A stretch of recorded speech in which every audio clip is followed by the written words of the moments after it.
Mis hermanos, Dios me los bendiga. Sean bienvenidos a el repaso de la lección de escuela sabática. Sean bienvenidos al canal Apología Adventista, donde se estudia la Biblia a profundidad. La lección que vamos a repasar o a estudiar en esta semana es la lección número 7. Trae como título Lealtad Suprema, Adoración en medio de la guerra. El versículo para memorizar está en Mateo 6:33. Dice así nuestro Señor Jesucristo: mas buscad primeramente el reino de Dios y su justicia, y todas las demás cosas os serán añadidas. Este versículo es muy conocido. Presenta la clave del éxito espiritual y por consiguiente material. Saben de que Dios tiene poder para bendecirnos, tanto en lo espiritual como también en lo material. Claro, de acuerdo a sus propósitos y su voluntad. Pero el éxito de la vida cristiana, el éxito de poder salir victoriosos en este conflicto entre el bien y el mal, es primeramente buscar el reino de Dios y su justicia. La salvación en Cristo Jesús está por encima de cualquier deseo o placer terrenal. Es bien importante, hermanos, que nosotros tengamos en cuenta este principio. Dios tiene que ser el centro de nuestra vida. Ahora, en esta semana vamos a ver algo supremamente interesante. Vamos a ver de que en esta semana presenta grandes cosas que Josué e Israel, por consiguiente, hicieron en medio del conflicto cuando ya estaban dentro de la Canaán.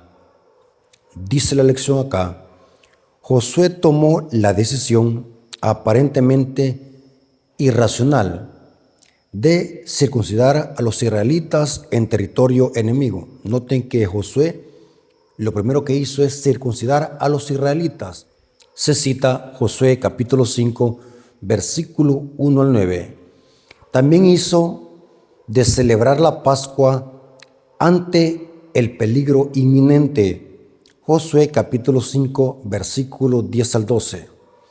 También lo hizo de construir un altar y adorar al Señor mientras la conquista estaba en pleno apogeo. Josué capítulo 8, versículo 30 al 35. Noten qué otra cosa hizo Josué estando en este conflicto: de erigir el tabernáculo del Señor cuando 7 tribus de Israel aún no habían recibido su herencia. Josué capítulo 18, versículos 1 y 2. Ahora, ¿cuál enseñanza espiritual que podemos extraer de esto? Adorar a Dios en tiempo de paz es fácil, pero adorar a Dios y serle fiel a Dios en tiempo de crisis y de guerra es otra cosa. Saben de que cuando el cristiano es probado en tiempo de guerra y el cristiano sigue adorando a Dios de la misma manera que en tiempo de paz, es que ese cristiano es un verdadero hijo de Dios. ¿Por qué decimos esto?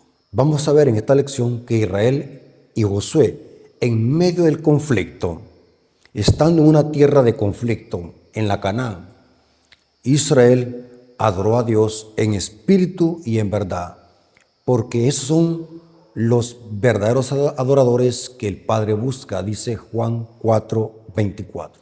Ahora vamos a ver lo que dice el día domingo. El día domingo nos presenta lo primero que hizo Josué estando en medio del conflicto, estando en tierra enemiga. Dice acá, el pacto en primer lugar. ¿A qué se refiere con el pacto en primer lugar? Este día presenta cómo Josué circuncidó a la nueva generación de hebreos, y esta nueva generación no se había circuncidado. Y Dios le dice a Josué que circuncide a todos estos varones, una nueva generación de hebreos. Y dice la Biblia que después que se circuncidaron, se quedaron allí hasta que fueron sanados. Lo que podemos aprender acá, de que Israel, Josué, está siendo fiel al pacto, porque la circuncisión era un pacto. Y para los hebreos era bien importante la circuncisión, porque era un símbolo de Cristo. Por tanto, el símbolo era importante o tenía valor en la realidad. Y en medio del conflicto, vemos de que Josué circuncidó a estos varones. Obediencia en medio del conflicto. Ser obedientes en medio de la guerra. Ser obedientes en medio de la enfermedad. Ser obediente en medio de la crisis. Aquí dice la Biblia que Josué, en medio de la guerra, respetó el pacto. Josué capítulo 5, versículos 2 al 4. Noten lo que está haciendo Josué acá. En aquel tiempo Jehová dijo a Josué: hazte cuchillos afilados y vuelve a circuncidar la segunda vez a los hijos de Israel. Y Josué se hizo cuchillos afilados y circuncidó a los hijos de Israel en el collado de Aralot. Esta es tierra ya cananea. Noten, recordemos de que aquí están ya en medio del conflicto. Hoy Israel está siendo fiel al pacto en medio del conflicto. Y dice, esta es la causa por la cual Josué los circuncidó. Todo el pueblo que había salido de Egipto, los varones, todos los varones de guerra, habían muerto en el desierto, hablando de la generación pasada. Habían muerto en el desierto por el camino, después que salieron de Egipto. Josué está siendo fiel al pacto. Está poniendo a Dios en primer lugar, en medio del conflicto. Dice el comentario de la lección de escuela sabática la importancia de serle fiel a Dios en medio del conflicto. Tras la exploración del país, el alentador informe de los espías y el milagroso cruce del Jordán, habría de esperar un enfrentamiento inmediato con el enemigo. Sin embargo, había algo más importante que la conquista militar, y era la obediencia al pacto. Pero para Josué, él sabía que había algo más importante que la conquista militar, y era serle fiel al pacto. Porque es mejor buscar primero el reino de Dios y su justicia, y todas las demás cosas vendrán por añadidura. Cuando Josué circuncidó a los hebreos, estaba primero obedeciendo a Dios, y después Josué sabía que para poder vencer esa batalla militar, primero tenía que serle fiel a Dios, tener un encuentro con Dios a través del pacto de la circuncisión. Noten el propósito de obedecer el pacto para un hebreo. El pacto era una celebración de la relación con Dios, quien los había liberado de Egipto. ¿Por qué? Porque reconocían que la batalla pertenecía al Señor. Jesús formuló el mismo principio, con palabras ligeramente diferentes, pero que van a lo mismo. Buscad primeramente el reino de Dios y su justicia, y todas las cosas os serán añadidas. Josué es un tipo de Cristo, es una tipología de Cristo. Cristo, al venir a esta tierra, vino a hacer la voluntad del Padre. Cristo siempre puso al Padre por encima de cualquier deseo o afán terrenal. Josué sabía que el obedecer ese rito representaba abrazar el pacto en medio de una batalla. Dios tiene que estar en primer lugar. Él tiene que ocupar el primer lugar en todo lo que hacemos, en el estudio, en el trabajo, en nuestros planes. Siempre Dios tiene que estar en primer lugar. Nunca nos olvidemos de eso. Si queremos ser prósperos, nunca dejemos a Dios atrás. Pongámoslo siempre en primer lugar, como lo hizo el príncipe Josué. Vámonos al día lunes. Noten que otra cosa en medio del conflicto celebraron los hebreos. Claro, por orden de Dios a través de Josué. Celebraron también la Pascua. Noten que la Pascua era una fiesta que conmemoraba la liberación de Israel de Egipto. Ahora los israelitas están celebrando una Pascua, una fiesta en medio de una guerra. Para la mente humana pudiese ser ilógico cómo alguien va a estar haciendo una fiesta en medio de un conflicto. Es ilógico. Tienen que estar peleando, tienen que estar con sus armas en la mano, batallando contra su enemigo. Pero aquí están celebrando también la Pascua. En medio del conflicto, en medio de una batalla, Israel está conmemorando la Pascua. Una fiesta que se celebraba por los hebreos el 14 de Nisán y se mataba un cordero pascual, símbolo de Cristo. La Pascua era la primera fiesta del calendario hebreo. Conmemoraba esa gran liberación donde Dios los libertó con mano poderosa de la esclavitud de Egipto. ¿Se acuerdan, hermanos? Todo eso está en Éxodo 12. Y Josué tenía claro esto, porque Josué conocía perfectamente lo que dice la Torá respecto a la Pascua. Noten lo que hizo Josué estando en Canaán, en una tierra enemiga. En medio del conflicto, celebra la Pascua. Josué capítulo 5, versículo 10. Y los hijos de Israel acamparon en Gilgal. Esta es una ciudad que estaba cerca de Ai.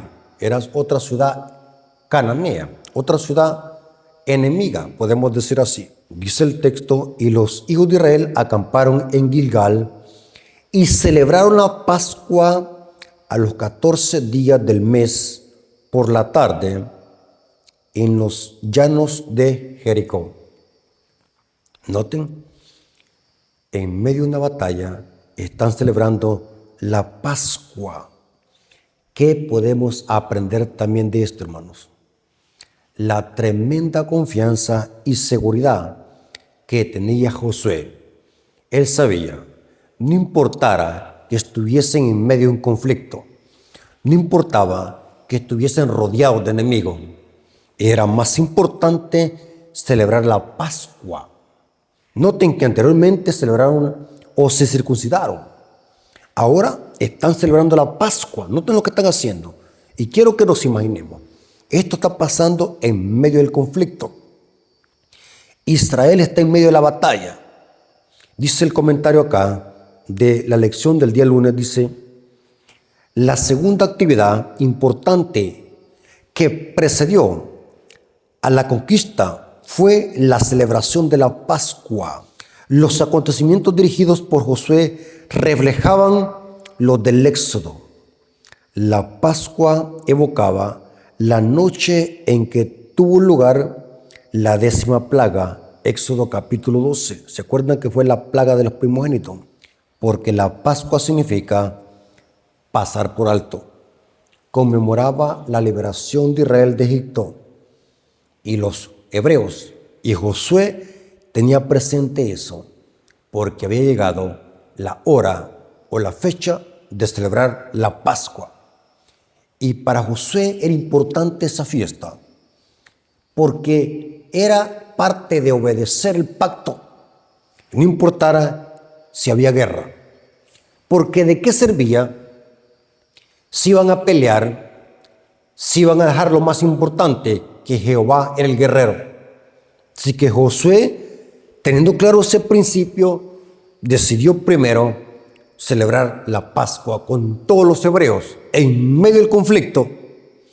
Dice acá la lección: hoy para el pueblo de Dios la cena del Señor conmemora la muerte y resurrección de Cristo, y gracias a este sacrificio somos libres del pecado, porque Cristo es el Cordero Pascual. Lo que podemos aprender de esto es que en nuestras vidas tiene que morar también el Cordero Pascual, y Él tiene que ocupar el primer lugar. El apóstol Pedro dice en 1 Pedro capítulo 1, versículo 18 al 19 dice: sabiendo que fuisteis rescatados de vuestra vana manera de vivir, la cual recibiste de vuestros padres, no con cosas corruptibles como oro o plata, sino con la sangre preciosa de Cristo, como de un cordero sin mancha y sin contaminación. Porque en la Pascua encontramos una tipología de la muerte, sepultura y resurrección de Cristo. Ese cordero pascual representa a Cristo, dice el apóstol Pablo, porque todo eso es una tipología. Ahora bien, la tipología de la Pascua tiene una aplicación más profunda que se tiene que conectar con la cena de boda del Cordero. Lo dice Apocalipsis. Sin embargo, la Pascua y la cena del Señor señalan una realidad aún más gloriosa: el ingreso de la multitud redimida en la Canaán celestial. En Apocalipsis, Juan describe esta travesía antipípica de los redimidos sobre el mar de cristal, el correlato tipológico del Mar Rojo y del Jordán ante el trono de Dios, y se cita Apocalipsis 4, versículo 6, versículos 7 y 9 y versículo 10, y su participación en la cena de boda del Cordero, prefigurada por la tipología por la Pascua y la cena del Señor. Se cita Mateo 26, 29 y Apocalipsis 19, 9. Tenemos la Pascua, liberación de Israel de Egipto a través de la sangre del Cordero Pascual. La Santa Cena ocupó el lugar de la Pascua. La Cena del Señor conmemora la gran liberación que hizo Cristo para libertarnos del pecado, del Egipto espiritual y del dragón que representa a Faraón, porque es tipológico, la cena y la Pascua. Pero esa tipología tiene su clima con la gran cena de boda del Cordero, donde vamos a ser libertados en el último gran conflicto de todos los poderes políticos y religiosos que simbolizan el mar. Cristo nos va a libertar de las garras del Rey del Norte, y al final el pueblo cantará el cántico de Moisés y del Cordero, dice Apocalipsis 15, versículo 1 al 3. Porque todas esas historias que encontramos en el Antiguo Testamento tienen su clímax y se cumplen con los redimidos cuando sean libertados en el último conflicto entre el bien y el mal. Y al final, los redimidos en el cielo podrán gozar de la cena de boda del Cordero, que es tipología o tipificado con la Pascua y la cena. Pasemos al día martes. El día martes dice altares de renovación. Aquí vemos algo también muy interesante. Josué, en medio del conflicto, levanta un altar de renovación. ¿Qué es un altar o para qué servían los altares? Aquí vemos que Josué, en medio del conflicto, también prepara un altar. Los altares para los hebreos significaba o se usaban para hacer sacrificios e invocar la presencia de Dios y adorar. Dice que los grandes hombres de Dios levantaban un altar, sacrificaban un cordero y adoraban. Eso se hacía con los altares. Cuando Jacob hizo altar, cuando Abraham hizo altar, cuando los profetas hacían altares, eso era adorar. De esa manera adoraban a Dios. Pero aquí vemos de que Josué, en medio del conflicto, también está haciendo un altar. Vimos de que circuncidó a los hebreos, hizo la Pascua. Hoy vemos que también está haciendo un altar para adorar a Dios en medio del conflicto. Hermanos, solo imaginémonos, hermano. Viene una guerra, vienen los enemigos. La lógica humana, ¿qué pensaría? Agarrar un arma o una espada para batallar. Pero Josué, en lugar de agarrar un arma, dice que levantó un altar y adoró. Porque Josué sabía de que la victoria de Israel estaba en la mano de Dios, no en las armas. ¿De qué sirve, dice el Salmo, que tengan caballos listos para la batalla si Jehová no da la fuerza? Porque el éxito de la victoria estaba en Dios y Josué sabía perfectamente bien eso. Y levanta un altar en medio de un conflicto. Levanta un altar. Está adorando. ¿Qué tenemos que hacer, hermanos, en medio de la prueba? ¿Irnos de la iglesia? ¿Irnos para el mundo? No, hay que adorar. Cuando usted esté pasando por una prueba, cuando usted se sienta que el agua le está llegando al cuello, cuando se sienta entre la espada y la pared, ¿qué hay que hacer? Adore. Cuando sienta que ya no haya salida, cuando sienta que todo está perdido, adore. Haga un altar. Cuando le llegue una noticia mala, no se amedrente, no se sofoque, no se estrese, adore. Cuando sienta que las cosas no le van bien, adore.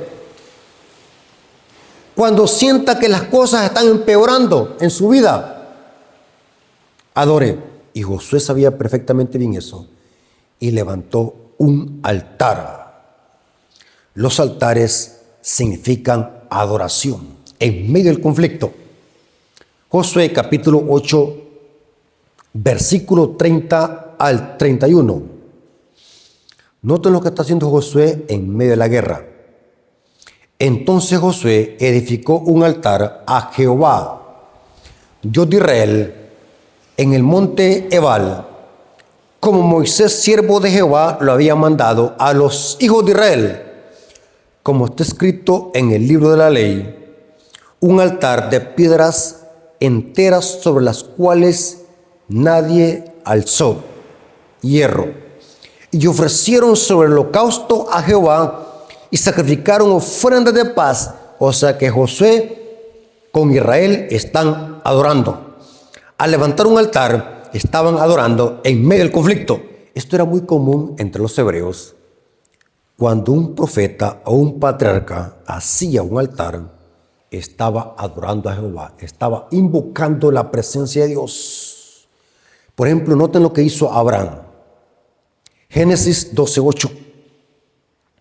Luego dice, se pasó de allí a un monte al oriente de Betel y plantó su tienda, teniendo a Betel al occidente de Ai.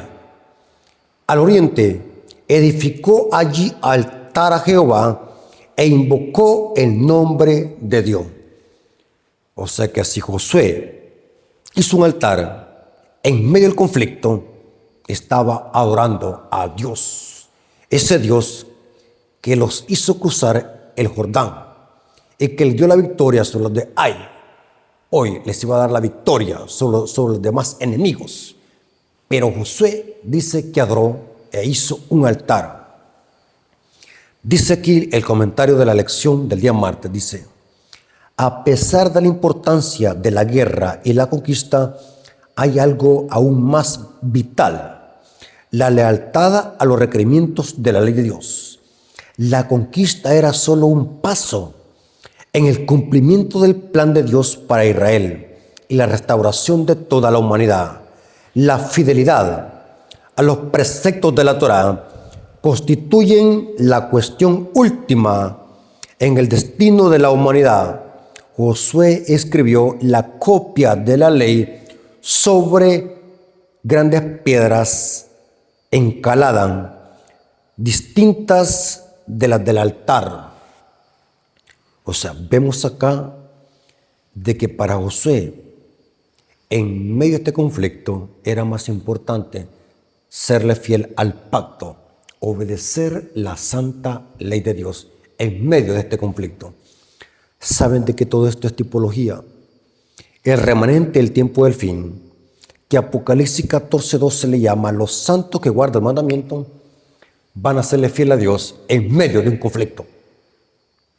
Los hijos de Dios fieles les serán obedientes a Dios en medio del conflicto. Cuando los poderes políticos y religiosos se unan en una coalición impía, para perseguir al remanente. Este remanente será fiel en este conflicto, obedecerá los mandamientos. La bandera, el estandarte del remanente es los mandamientos de Dios, porque todo esto es tipología. Y de paso, la lección de escuela sabática hace un paralelo entre Josué y Cristo. Y saben que en el hebreo el nombre Josué y Jesús es el mismo, porque Josué es un tipo de Cristo, porque poseen el mismo nombre en hebreo. Por ejemplo, Josué prefigura el nombre de Josué en hebreo es Jehoshua o Jehoshua, que es Jesús. Josué en el hebreo es Yeshua, que se traduce Jesús, del Nuevo Testamento, que se aplica a Cristo. Por eso es que a Cristo se le puso Jesús o Yeshua. Significa el que salvará a su pueblo de sus pecados, Salvador. Cristo, igual que Josué, le fue fiel a Dios en medio del conflicto para enseñarlos obediencia. Cristo fue fiel al Padre. Cristo nos lleva a la obediencia al Padre. El objetivo de Cristo es que nosotros seamos obedientes en este conflicto entre el bien y el mal. Y dice la lección, su objetivo, el de Cristo, su objetivo final era cumplir los requerimientos del pacto como nuestro representante, porque todas las promesas de Dios son sí en Él. Por eso decimos amén a Él, para la gloria de Dios. 2 Corintios 1:20. Porque Josué simboliza a Cristo. Josué le es fiel a Dios en medio de un conflicto. Josué circuncida al pueblo. Josué celebra la Pascua. Josué levanta un altar. Lleva la obediencia al pacto. Josué llama a todos los hebreos a serle fiel a Dios en medio del conflicto. Igual que Cristo. Cristo, al venir a esta tierra, el otro Josué, el otro Yeshua, vino a enseñarlos obediencia. La vida santa de Cristo es un ejemplo a seguir. La vida perfecta de Cristo, un cordero sin mancha y sin contaminación, es un ejemplo que todo hijo de Dios debe de seguir. Porque Cristo dijo, ejemplo les he dado para que así como yo he hecho, vosotros también hagáis. Pasemos al día miércoles. El día miércoles dice, escrito en roca. Vamos a ver el acto de Josué de escribir, después de que hizo el altar, escribió una copia de la ley en unas piedras, en otras piedras. Ahora, ¿qué se proponía Josué con escribir este pacto en piedra? Dice acá, el propósito era recordar al pueblo la ley y no olvidarla. Los seres humanos somos propensos a olvidarnos. O sea que el objetivo de Josué era que al escribir ese pacto en esas piedras era de que Israel volviese a recordar que tenía que ser fiel al pacto, que tenía que serle fiel a la ley de Dios, porque los seres humanos somos propensos a olvidarnos. Con facilidad nos olvidamos. Esto dice Josué, capítulo 8, versículo 32 al 33. Noten, hermano, lo que está haciendo Josué después de que levantó el altar. También escribió allí sobre las piedras una copia de la ley de Moisés, la cual escribió delante de los hijos de Israel y todo Israel, con sus ancianos oficiales y jueces, estaban de pie uno y al otro lado del arca, en presencia de los sacerdotes levitas, que llevaban el arca del pacto de Jehová, así los extranjeros como los naturales. La mitad de ellos estaba hacia el monte de Gerizim y la otra mitad hacia el monte de Ebal, de la manera que Moisés, siervo de Jehová, lo habían mandado antes, para que bendijesen primeramente al pueblo de Israel. Noten qué interesante. Josué tenía un propósito de que en medio del conflicto, porque estaba en un conflicto, porque Israel estaba por empezar una otra batalla, pero para Josué era importante esto, recordarle al pueblo que no se olviden de la ley de Dios, que no se olvidaran de la Torá. Y ese fue el propósito de que Josué escribiese esa copia de la ley en piedras. Esto lo dice también Deuteronomio 4:31. Josué está haciendo alusión a la Torá, a la ley de Moisés. Deuteronomio 4:31. Porque Dios misericordioso es Jehová tu Dios, no te dejará, ni te destruirá, ni se olvidará del pacto que le juró a tus padres. O sea que Josué quería refrescar la memoria de los hebreos. Quería que los hebreos se recordaran de esa promesa, de ese pacto que Dios juró con sus padres. Dice acá la lección. La lección de escuela sabática vuelve a ser esa concordancia entre ese pacto que escribió Josué en piedras y lo relaciona con la cena del Señor. Dice acá la lección del día miércoles. Algo similar se hace en la cena del Señor. Es un recordativo. Noten que Dios como que sí le gusta que hagamos señales para recordarlos. Es interesante, hermanos, que la cena del Señor, no misa, porque la Biblia no habla de misa, habla de cena del Señor. La cena del Señor es un memorial, es un recordativo que nos recuerda la muerte y resurrección de Cristo hasta que Él venga. Por eso es que es un memorial. Cristo dijo, haced esto en memoria de mí. Y dice la lección, en cada celebración de la Santa Cena tenemos una ocasión especial para volver a dedicarnos al Señor y renovar nuestro pacto y compromiso con Él. O sea, lo que hizo Josué, aparte de traer a memoria el pacto con los hebreos, era que Israel volviese a hacer un pacto con Dios, renovar el pacto. Igual como la Santa Cena es una renovación de un pacto. Renovamos nuestro pacto con Dios cuando venimos y hacemos el rito de la cena, cuando nos lavamos los pies, cuando comemos la cena del Señor, estamos simbólicamente renovando otra vez el pacto, porque Dios es un Dios de pacto. Usa memoriales para que no nos olvidemos. Y ese es el propósito de esas piedras con esa ley. Que Israel no se olvidara de Dios, no se olvidara del pacto. Hoy tenemos la cena. El propósito de la cena es que no nos olvidemos de que Cristo un día dio su sangre en la cruz y nos redimió con su sangre, porque Cristo es el Cordero Pascual. Esto lo dejó claro Pablo en 1 Corintios 11:23. Noten cómo dice Pablo en 1 Corintios 11:26. Dice así el apóstol Pablo, para que veamos que la cena del Señor es un memorial. Y en la cena, cuando hacemos la cena, estamos renovando nuestro pacto con Dios. Dice acá, 1 Corintios 11:26. Así pues, todas las veces que comieres de este pan y bebieres de esta copa, la muerte del Señor anuncias hasta que Él venga. Noten, es un memorial que nos recordemos de que Cristo un día murió en la cruz, pero esto se va a cumplir hasta que Él venga. Pasemos al día jueves. El día jueves trae como título, Anhelando su presencia. Hermanos, ¿de qué habla el día jueves? De que Josué, en medio del conflicto, también hizo algo maravilloso. Levantó el tabernáculo. Mire qué poderoso. ¿Saben de qué esta lección he aprendido mucho?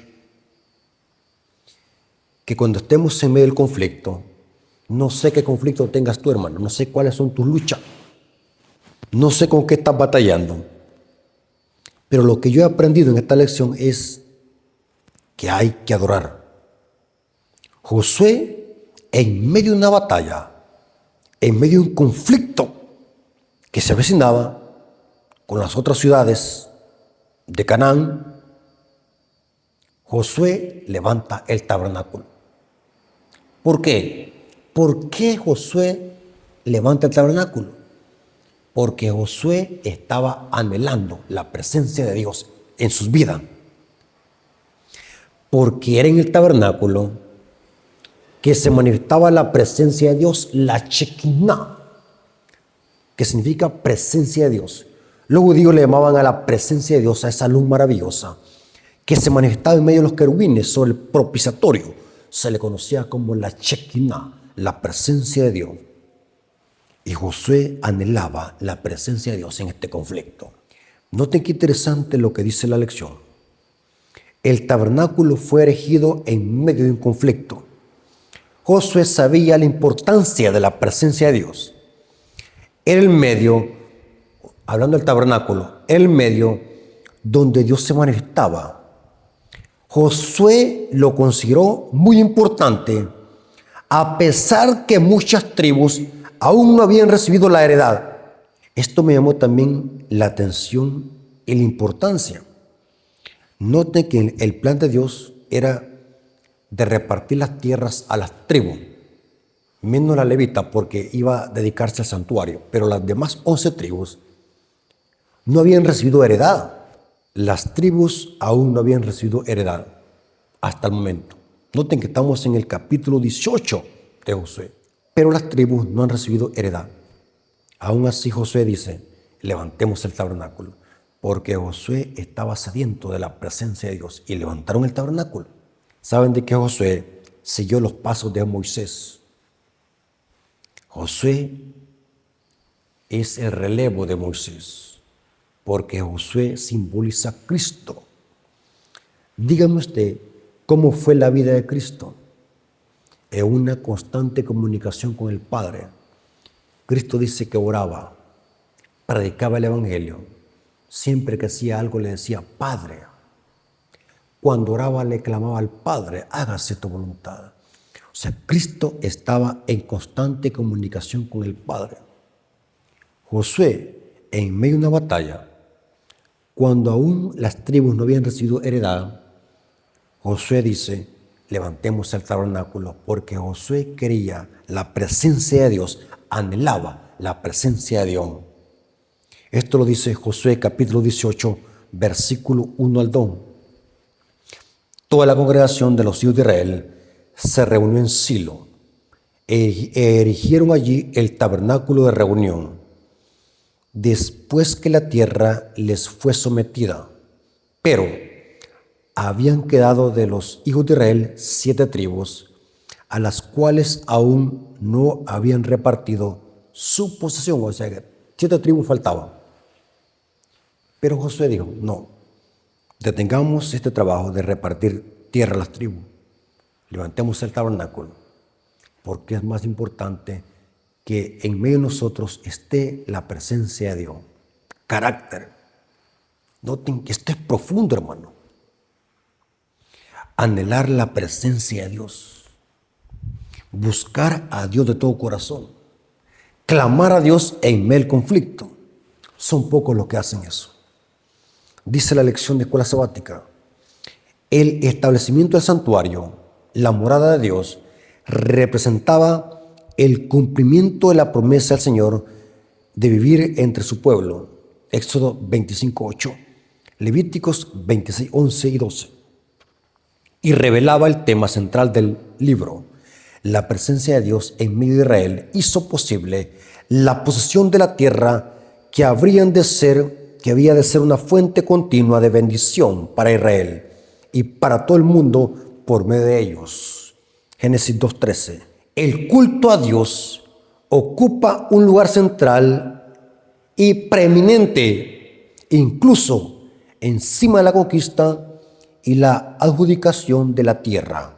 El santuario y más tarde el templo debería haber ayudado siempre al pueblo a percibir la presencia de Dios entre ellos y recordar su obligación de mantenerse fieles al pacto. Josué conocía perfectamente bien esto, que para que tuviesen victoria y que esa tierra fuese de ellos, tenían que permitir que Dios morase en medio de su pueblo. Por eso era bien importante construir el santuario, porque el santuario iba a ser un medio por el cual Dios habitaba en medio de su pueblo.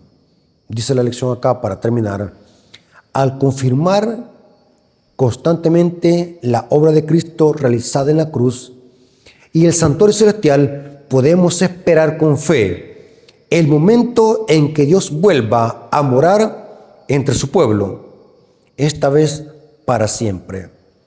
Y cita Apocalipsis 21:3. Pero cuando Cristo venga con la Jerusalén, viene con el tabernáculo literal. Y Él morará con su pueblo, literal. No espiritual, sino literal. Eso presenta Apocalipsis 21:3. Cristo, cuando viene por tercera vez después de los 1000 años, viene con el tabernáculo y con los que moran en él.